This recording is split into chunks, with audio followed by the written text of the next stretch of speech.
So good morning guys. तो चलिए start करते हैं आज के यानी कि 21 दिसंबर के इंपॉर्टेंट करंट अफेयर्स को। तो इस प्रश्न में आपसे पूछ रहे हैं, अभी हाल ही में इंटरनेशनल हॉकी फेडरेशन ने 2023 के लिए best player of the year award देने की घोषणा की है। किसे? तो आंसर होगा हार्दिक सिंह को। तो याद रखना, अभी इंटरनेशनल हॉकी फेडरेशन ने भारतीय पुरुष हॉकी टीम के ये मिडफील्डर है हार्दिक सिंह, इनको इस साल का best player of the year का अवार्ड देने की घोषणा की है। वहीं महिला हॉकी टीम की जो कप्तान है सविता पुनिया, उनको साल की बेस्ट गोलकीपर चुना है। अब इसके अलावा और भी अवार्ड्स हैं, लेकिन हमारे एग्जाम पॉइंट ऑफ व्यू से हमारे लिए सबसे ज्यादा इंपॉर्टेंट रहेंगे जो भारतीय नाम है वो मैं आपको बता रहा हूं। तो best player of the year चुना गया हार्दिक सिंह को और बेस्ट गोलकीपर के लिए चुना गया सविता पुनिया को। हार्दिक सिंह की अगर हम बात करते हैं तो इससे पहले उन्हें हॉकी इंडिया ने साल 2022 के लिए बलबीर सिंह सीनियर पुरस्कार से भी सम्मानित किया था। और आपको याद होगा, जब हमारी भारतीय पुरुष हॉकी टीम ने टोक्यो ओलंपिक 2020 में ब्रोंज जीता था, तब भी वो टीम का हिस्सा थे। वहीं अगर सविता पुनिया की बात करें तो उन्होंने लगातार तीसरी बार ये खिताब जीता है बेस्ट गोलकीपर का। और आपको याद होगा, अभी जो वुमेन्स एशियन चैंपियंस ट्रॉफी 2023 का आयोजन हुआ था अभी, जो कि इसका 7वां संस्करण था, कहां पे हुआ था? रांची, झारखंड में हुआ था। उसको भारत ने ही जीता था जापान को हरा करके। और अगर मैं आपसे पूछूं, अभी hockey India senior main national championship 2023 का आयोजन हुआ था, जो कि इसका 13वां संस्करण था, यह भी चेन्नई में हुआ था। इसको पंजाब की टीम ने जीता था हरियाणा को हरा करके। और हॉकी से क्या याद आता है आपको? अभी एशियन गेम्स जो हुए थे, 19वां संस्करण हुआ था चाइना के हांगजाऊ में। उसमें हमारी मेन्स हॉकी टीम ने गोल्ड जीता था। वहां पे हमने किसको हराया था? जापान को। लेकिन वहीं महिला टीम की बात करोगे तो उसने ब्रोंज मेडल जीता था। वहां पे 2 खिलाड़ियों के नाम आपको और याद रखने हैं, क्योंकि एशियन गेम्स के उद्घाटन समारोह में ओपनिंग सेरेमनी में जो ध्वजवाहक फ्लैग बियरर थे वो 2 खिलाड़ी थे हमारे, जिसमें से एक हमारे मेंस हॉकी टीम के कप्तान है हरमनप्रीत सिंह, वो थे, और दूसरी खिलाड़ी थी लवलीना बोरगोहेन, जो कि बॉक्सर है। वहीं समापन समारोह में बात करेंगे, क्लोजिंग सेरेमनी में जो ध्वजवाहक थे वो एक ही खिलाड़ी थे और वो मेंस हॉकी टीम के गोलकीपर थे। उनका नाम है PR श्रीजेश। और अभी बिल्कुल लेटेस्ट हम लोगों ने पढ़ा कि अभी जो mains junior hockey world cup 2023 का आयोजन हुआ, कहां पे हुआ? मलेशिया में। उसको किसने जीता? जर्मनी ने जीता है फ्रांस को हरा करके। हॉकी से संबंधित कुछ और पॉइंट्स मैं आपको रिवाइज कराता हूं, जो कि 2023 के करंट अफेयर्स में ही हमने पढ़े हैं। आपको याद होगा, इस साल के स्टार्टिंग में जो मेंस हॉकी वर्ल्ड कप हुए थे उड़ीसा में हुए थे, उसको जर्मनी ने जीता था बेल्जियम को हरा करके। नेशनल आइस हॉकी चैंपियनशिप जो कि लेह लद्दाख में हुए थे, उसको ITBP ने जीता था। और भारतीय पुरुष हॉकी टीम के कोच कौन है? क्रेग फुलटन है, ये साउथ अफ्रीका से हैं। ये प्रश्न एग्जाम में पूछा गया था। अबे रायबरेली हॉकी स्टेडियम का नाम रानी रामपाल के नाम पे कर दिया गया। भारत का सबसे बड़ा हॉकी स्टेडियम आपको उड़ीसा में मिलेगा, जिसका नाम बिरसा मुंडा जी के नाम पे रखा गया, जहां पे ये हॉकी वर्ल्ड कप हुए थे। और उसी तरह से पंजाब के मोहाली हॉकी स्टेडियम का नाम बलबीर सिंह सीनियर के नाम पे कर दिया गया। और अभी एशियाई हॉकी चैंपियनशिप 2023 जो कि चेन्नई में हुआ, उसको भारत ने जीता था मलेशिया को हरा करके। और हॉकी से संबंधित कुछ कप एंड ट्रॉफीज की बात करें तो अजलान शाह कप हो गया, आगा खां कप हो गया, नेहरू कप हो गया, ध्यानचंद कप हो गया, रंगास्वामी कप हो गया, सिंधिया कप हो गया, रणजीत सिंह कप हो गया, बैटन कप हो गया, इंदिरा कप हो गया। तो हॉकी से संबंधित ये कुछ पॉइंट्स, इनको ध्यान में रखना। बाकी अगर इंटरनेशनल हॉकी फेडरेशन की भी बात करें तो स्थापना होती है 1924 में, और उसका हेडक्वार्टर कहां पर है? लुज़ेर्न, स्विट्जरलैंड में है। अगला प्रश्न देखते हैं, फिर बताइए। और इंपॉर्टेंट क्वेश्चन मार्क करना है इसको। अभी हाल ही में किसे मेजर ध्यानचंद खेल रत्न पुरस्कार 2023 के लिए चुना गया? तो आंसर होगा चिराग चंद्रशेखर शेट्टी और सात्विक साईराज रंकीरेड्डी। तो ये बैडमिंटन की सबसे खतरनाक और सबसे महत्वपूर्ण जोड़ी है। हमने पूरे 2023 में पढ़ा, इन्होंने कई अवार्ड जीते साथ में मिलकर के। और अभी युवा मामले और खेल मंत्रालय ने राष्ट्रीय खेल पुरस्कार 2023 की घोषणा कर दी है। और आपको बताइए, राष्ट्रपति द्रौपदी मुर्मू जी 9 जनवरी 2024 को ये पुरस्कार प्रदान करेंगी। तो सबसे इंपॉर्टेंट इनमें जो अवार्ड है वो मेजर ध्यानचंद खेल रत्न पुरस्कार है। तो याद रखना, 2023 के लिए यह अवार्ड मिल रहा है चिराग शेट्टी और सात्विक साईराज रंकीरेड्डी को। इनका संबंध बैडमिंटन से है। और इसमें पुरस्कार राशि के रूप में कितने रुपए दिए जाते हैं? अभी पुरस्कार राशि बढ़ा दी गई है, जब से इसका नाम बदला हमने ध्यानचंद जी के नाम पे रखा, वरना पहले इसका नाम क्या था? राजीव गांधी खेल रत्न पुरस्कार था। और अगर पूछे कि सबसे पहले ये राजीव गांधी खेल रत्न पुरस्कार पाने वाले खिलाड़ी कौन थे, तो 1991-92 में मिला था हमारे जो पहले ग्रैंड मास्टर हैं विश्वनाथ आनंद को। और लास्ट टाइम 2022 का ये मिला था अचंता शरत कमल को उनका संबंध किससे है? टेबल टेनिस से है। तो पहली बार किसे मिला था ये भी मैंने बता दिया।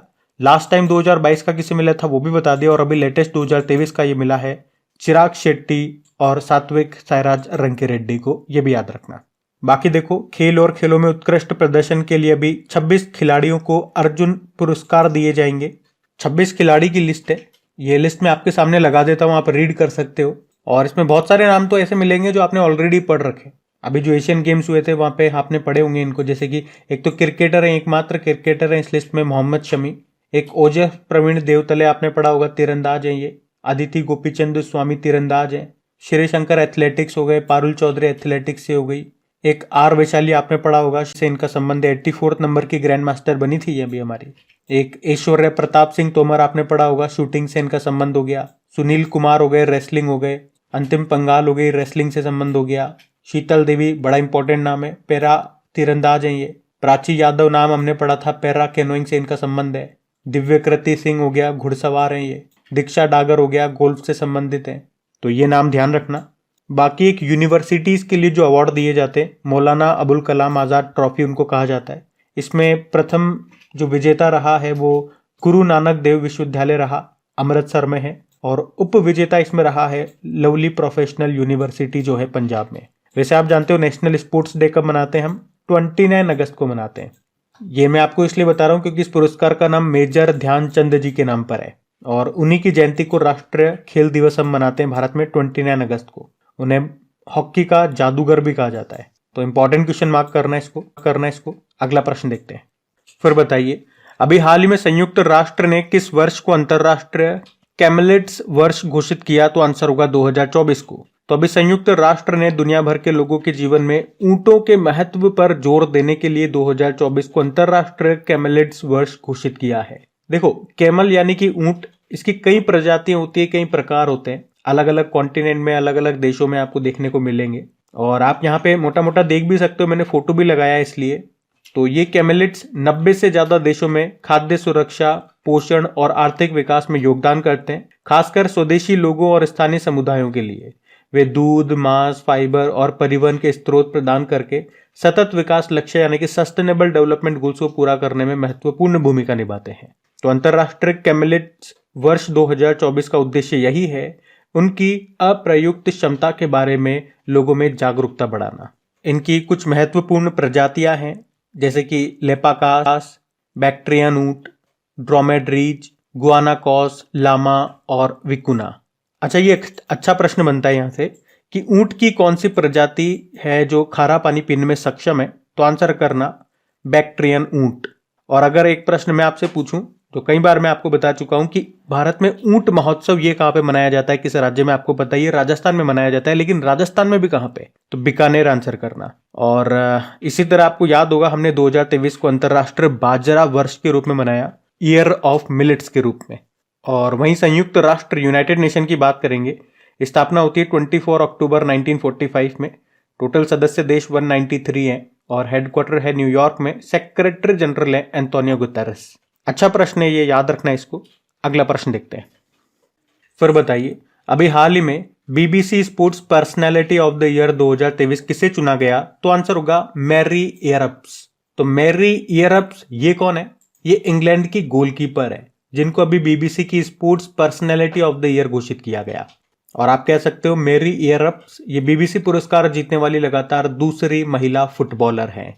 वहीं अगर बात करें best team of the year किसे चुना गया? तो मैनचेस्टर सिटी को चुना गया। अच्छा, ये मैरी एयरप्स का नाम आपने कहीं सुना है क्या, या इनका नाम कभी चर्चा में रहा क्या? तो बिल्कुल रहा था। आपने ये तो पढ़ा है ना, 2023 में जो फीफा वुमेन्स वर्ल्ड कप हुए थे अभी ऑस्ट्रेलिया और न्यूजीलैंड में, उसको स्पेन ने जीता था इंग्लैंड को हरा करके। तो उसमें गोल्डन ग्लव अवार्ड इन्हीं को मिला था, मैरी एयरप्स इनका नाम है। अच्छा, बीबीसी नाम सुनते ही आपके माइंड में क्लिक कर गया हो गया कि यार ये नाम तो हमने डेफिनेटली अभी पढ़ा था। बीबीसी मतलब होता है ब्रिटिश ब्रॉडकास्टिंग कॉर्पोरेशन। अभी एक अपॉइंटमेंट हुआ था जिसमें भारतीय मूल के हैं समीर शाह, वो इसके अध्यक्ष बने थे, तब आपने ये पढ़ा होगा। तो इसी तरह से चीजों को अगर देख करके आपको पुरानी चीजें याद आती है ना, तभी आता है पढ़ने में मजा, और उसी से होता है आपका रिवीजन। और जब रिवीजन होगा तो ऑटोमेटिकली चीजें आपको लंबे समय तक याद रहेंगी। फिर ये समस्या नहीं रहेगी कि यार जो पढ़ते हैं वो भूल जाते हैं, आगे का पढ़ते जाते हैं, पीछे का भूलते जाते हैं। तो रिवीजन करते रहो, नहीं भूलोगे। आपसे नहीं होता रिवीजन तो अपनी डेली करंट अफेयर्स की क्लास को बिल्कुल मिस मत करो। मैं आपका इतना रिवीजन करा दूंगा कि आपको भूलने नहीं दूंगा। बाकी आपको पता ही होगा, जो पुराने स्टूडेंट्स हैं, हमने रिवीजन वाली क्लास भी स्टार्ट की है और जितने भी स्टूडेंट्स ने वो क्लास अटेंड की है सबको बेनिफिट हुआ, सबको पता है उसकी अहमियत क्या है। लेकिन नवंबर के स्टार्टिंग में मुझे बंद करना पड़ा कुछ पारिवारिक समस्या के कारण, और अभी थोड़ा सा बैकलॉग क्लियर करने के चक्कर में मुझे समय नहीं मिल पा रहा। मैं भी बड़ा उत्सुक हूं उसे फिर से स्टार्ट करने में, लेकिन जैसे अभी हमने दिसंबर का वीकली, अभी पूरा नवंबर के 2-3 पार्ट बाकी है, बस उसे कवर करते ही मैं वापस उसे स्टार्ट करूंगा। थोड़ा सा टाइम का इशू रहता है जो मुझे बांधे रखता है, और मेरा ज्यादा से ज्यादा टाइम ये आपकी डेली करंट अफेयर्स वाली क्लास में चल जाता है, और मैं इसके कंटेंट में कोई कमी नहीं रहना देना चाहता। तो यहाँ पे मैं टाइम के साथ कॉम्प्रोमाइज नहीं करता हूँ, इसको पूरा समय देता हूँ। खैर 2-4 दिन में वो भी हम स्टार्ट कर देंगे। और प्लीज अगर सेशन अच्छा लगता है, मेहनत अच्छी लगती है, तो वीडियो को लाइक जरूर करा करें आप लोग, और अपने दोस्तों के साथ में भी इस वीडियो के लिंक को शेयर जरूर करना। बाकी अगर आप में से कोई वीडियो को पहली बार देख रहे हैं तो इनकी प्रैक्टिस के लिए क्विज में तैयार करता हूं आपकी क्रैक एग्जाम एप्लीकेशन पे, वहीं पे पीडीएफ भी आपको मिल जाएगी। क्रैक एग्जाम एप्लीकेशन का लिंक नीचे डिस्क्रिप्शन बॉक्स में है। अच्छा, यहाँ पे कुछ और भी अवार्ड्स में आपको रिवाइज कराता हूँ इसी तरह से। आपने पढ़ा होगा अभी वर्ल्ड रेसलिंग ने rising star of the year चुना था अंतिम पंघाल को। अभी सर्वश्रेष्ठ युवा एथलीट चुना गया था शीतल देवी को, इंपॉर्टेंट नाम है ये, पैरा तीरंदाज है। और 2023 का सर्वश्रेष्ठ ट्रैक एथलीट चुना गया था किसे? पुरुषों में तो नूह लायल्स को, ये अमेरिकी है, और महिलाओं में फेथ किपयेगॉन को, ये केन्या के एथलीट है। जबकि इंटरनेशनल टेनिस फेडरेशन विश्व चैंपियंस पुरस्कार से सम्मानित किया था पुरुषों में तो नोवाक जोकोविच को, ये सर्बिया के टेनिस प्लेयर है, 8वीं बार इनको ये सम्मान। महिलाओं में आर्यना सबालेंका को चुना गया, ये बेलारूस की टेनिस प्लेयर है। अभी जो एटीपी रैंकिंग आई थी 2023 के लिए, उसमें भी पुरुषों में नोवाक जोकोविच टॉप पे रहे, लेकिन महिलाओं में उसमें टॉप पे थी ईगा स्विएटेक, जो कि पोलैंड की टेनिस प्लेयर हैं। तो ये सारे नाम इंपॉर्टेंट है, मोस्ट इंपॉर्टेंट है, अभी न्यूज में है, इनको ध्यान में रखना। अगला प्रश्न देखते हैं। फिर बताओ, अभी हाल ही में अंतरराष्ट्रीय मानव एकजुटता दिवस ये कब मनाया गया? तो आंसर होगा 20 दिसंबर को। तो हर साल 20 दिसंबर को इंटरनेशनल ह्यूमन सॉलिडरिटी डे के रूप में मनाया जाता है, जिसका उद्देश्य क्या है? विकासशील देशों में विशेष रूप से उनकी आबादी के सबसे गरीब वर्गों में गरीबी उन्मूलन और मानव और सामाजिक विकास को बढ़ावा देना। बात करें इस बार की थीम क्या है? बदलाव के पक्षधर, एडवोकेट फॉर चेंज। अब इंपॉर्टेंट डे वाला क्वेश्चन है। चलो दिसंबर के सारे इंपॉर्टेंट डेज एक बार फिर मैं आपको रिवाइज कराता हूँ।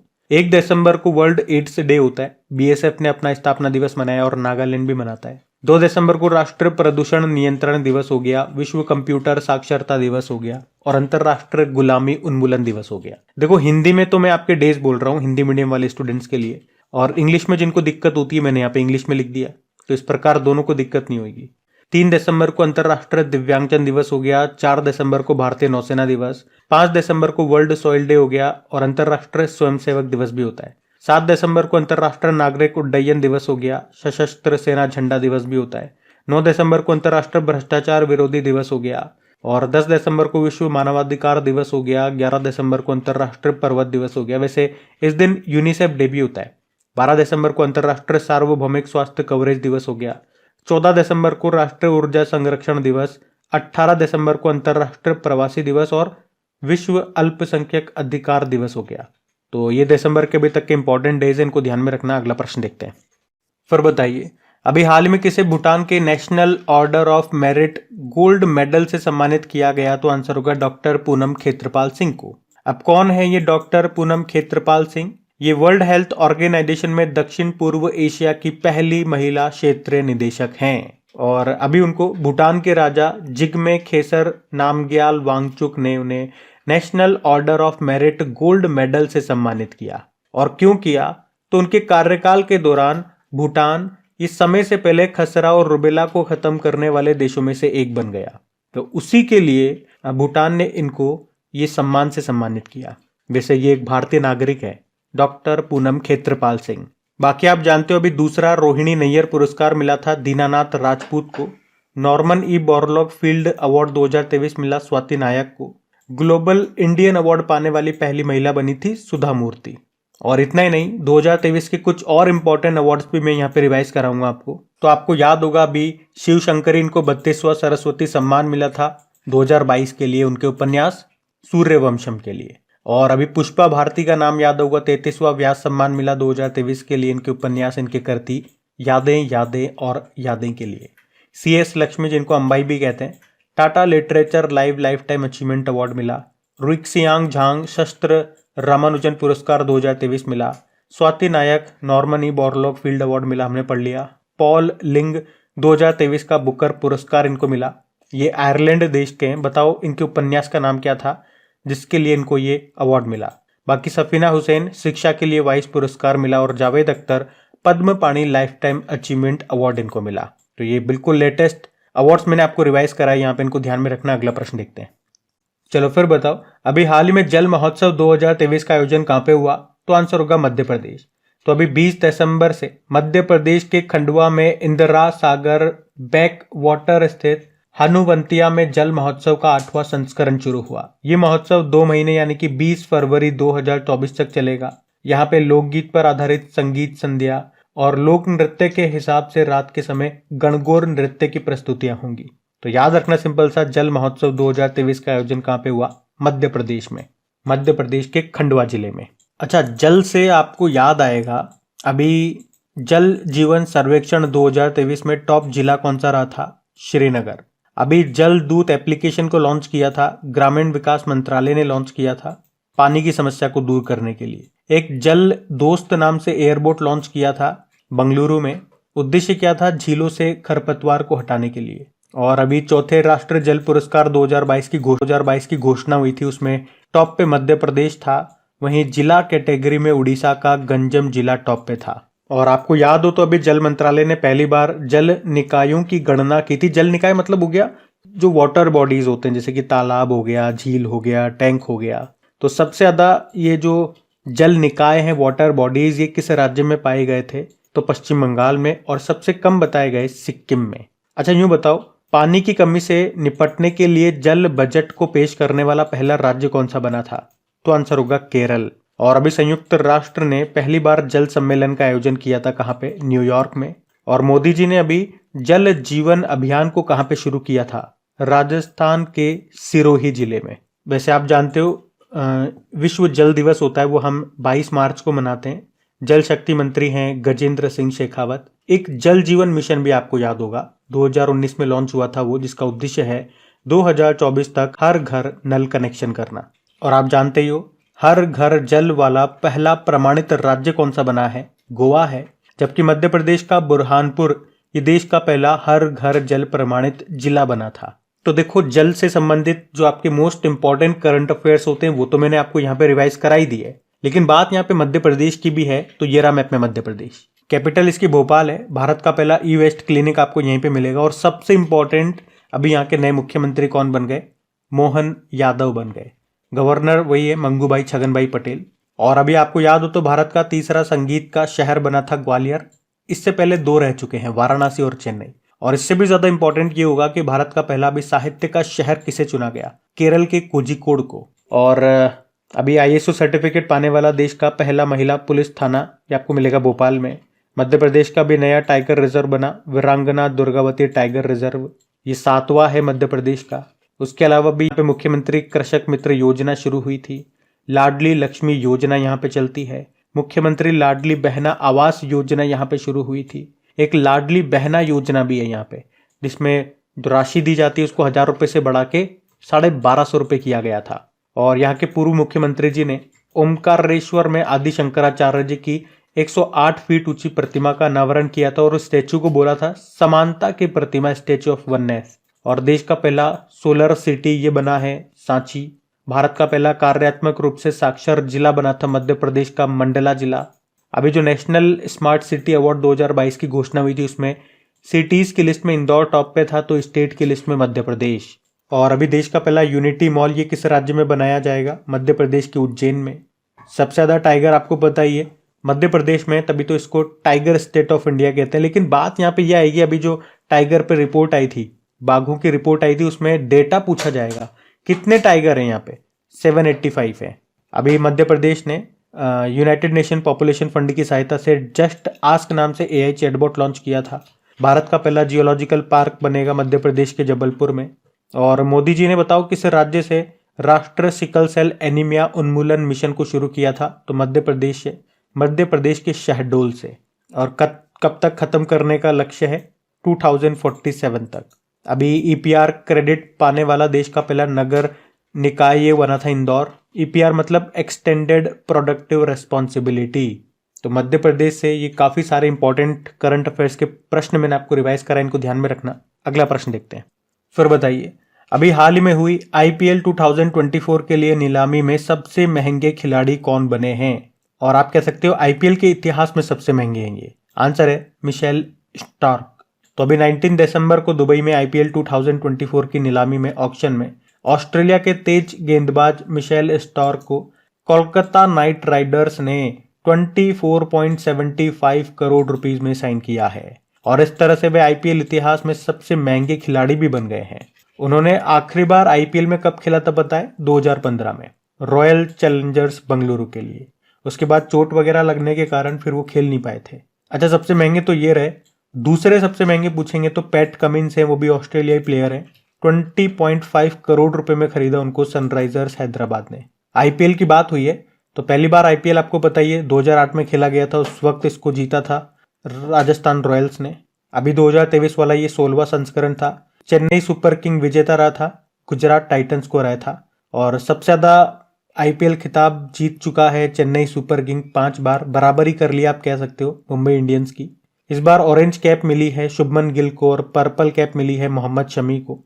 मोहम्मद शमी याद रखना अर्जुन अवार्ड इनको मिला है। तो ये चीजें इसी तरह से याद होंगी। देखो जब भी कोई खिलाड़ियों के नाम आएंगे तो मैं वहां पे आपको बताया करूंगा, देखो इनको मेजर ध्यानचंद मिला, देखो इनको अर्जुन अवार्ड मिला। तो ये आपको इसी तरह से याद रहेंगी कि प्रश्न कोई भी चल रहा हो वहां पे हमें मौका मिलना चाहिए, हम अपना रिवीजन कर लें।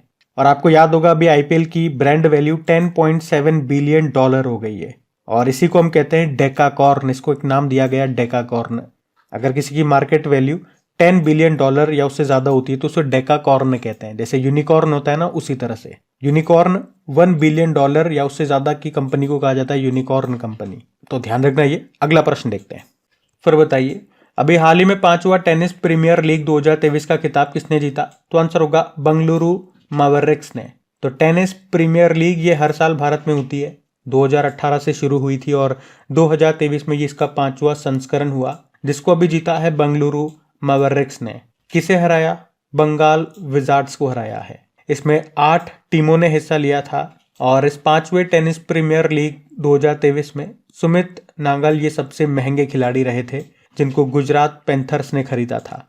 और देखो आपने नोटिस किया होगा, अगर डेली करंट अफेयर्स आप यहाँ पर पढ़ते होंगे तो जब भी टेनिस का प्रश्न आता है, मैं जो हमारे 2023 के जो 4 ग्रैंड स्लैम होते हैं वो हर बार आपको रिवाइज कराता हूँ। लेकिन आज मैं आपको रिवाइज नहीं कराऊंगा। मैं भी तो देखूं हर बार मैं आपको रिवाइज कराता हूं तो आपको याद है कि नहीं है। आप कमेंट बॉक्स में लिख करके बताओ। जो 4 ग्रैंड स्लैम है आपके, Australian open, French open, Wimbledon open और यूएस ओपन, इसमें मेंस और वुमेन सिंगल टाइटल किसने जीता? उनके देशों के नाम भी बताना कि वो इस देश से संबंधित है। फिर पता लगेगा कि आपको कितना याद है। तो गाइज ये था आज का आपका करंट अफेयर्स का सेशन। उम्मीद करूंगा पसंद आया होगा। और अभी भी अगर आपने वीडियो को लाइक नहीं करा तो प्लीज अभी लाइक जरूर करना, वरना आप लोग भूल जाते हो कई बार। इसलिए मैं आपको लास्ट में भी जाते जाते याद दिला देता हूं कि मेरे याद दिलाने से ही सही आप वीडियो को लाइक जरूर करें और दोस्तों के साथ में शेयर जरूर करना प्लीज। बाकी चलो अभी कल के करंट अफेयर्स को क्विक रिवीजन करते हैं और सेशन एंड करते हैं। तो कल की वीडियो में आपसे पूछा था किसने पहली बार अंडर 19 एशिया कप 2023 को जीता? तो बांग्लादेश ने। फिर पूछा प्रधानमंत्री नरेंद्र मोदी ने कहां पर दुनिया के सबसे बड़े योग सेंटर सौरवेद महामंदिर का उद्घाटन किया? वाराणसी। फिर पूछा mains junior hockey world cup 2023 को किसने जीता? जर्मनी ने। मिस्र के राष्ट्रपति बन गए अब्दुल फतेह अल सीसी। राष्ट्रीय अपराध रिकॉर्ड ब्यूरो के द्वारा जारी आंकड़ों के अनुसार खाद्य पदार्थों में मिलावट के मामले में भारत में पहले स्थान पर कौन सा शहर है? हैदराबाद। अल्पसंख्यक अधिकार दिवस आपने मनाया 18 दिसंबर। गोवा मुक्ति दिवस मनाया 19 दिसंबर। 26वां वर्ल्ड वुमेन्स हैंडबॉल चैंपियनशिप 2023 को जीता फ्रांस ने। और आखिरी प्रश्न था कि वर्ल्ड बैंक की रिपोर्ट के अनुसार 2023 में दुनिया में प्रेक्षण रेमिटेंस का सबसे बड़ा प्राप्तकर्ता देश कौन सा है? तो भारत है। अभी कल का होमवर्क प्रश्न भी देखते हैं और सेशन एंड करते हैं। तो कल के वीडियो में आपसे पूछा था कि आदि शंकराचार्य जी की 108 फीट ऊंची प्रतिमा ये कहां पे स्थापित की गई थी? तो आंसर होगा मध्य प्रदेश में। आप सभी ने प्रश्न का बिल्कुल सही उत्तर दिया। अब ये रहा आज का आपका होमवर्क प्रश्न।